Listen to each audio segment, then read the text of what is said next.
આગામી દિવસોની અંદર જીતુભાઈ સમાજે ચોપડી બહાર પાડવી પડશે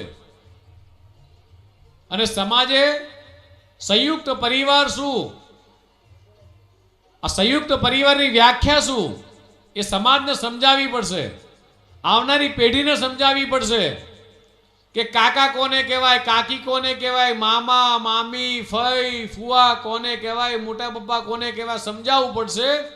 એનું કારણ એવું છે જીતુભાઈ કે નેનો ટેકનોલોજીના જમાનાની અંદર પરિવાર પણ નેનો થઈ ગયા છે। નવી બેન દીકરીઓ એમ કે મારે તો એક દીકરો કે એક દીકરી બસ, ત્યાં આપણે અટકી જઈએ છીએ। મારે સમાજ બેઠો છે તારે ખાલી એટલું પૂછવું છે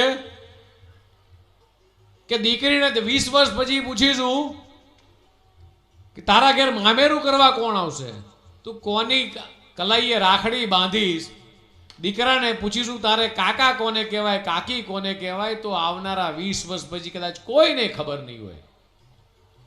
લખવું હોય તો લખી રાખજો ચોપડીની અંદર, આજે ઘરે જઈને ડાયરીના પન્નામાં લખી રાખજો કે 20 વર્ષ પછી આપણે બધા જો હયાત થઈશું તો દીકરા દીકરીઓને આ પાઠ ભણાવવો પડશે આપણે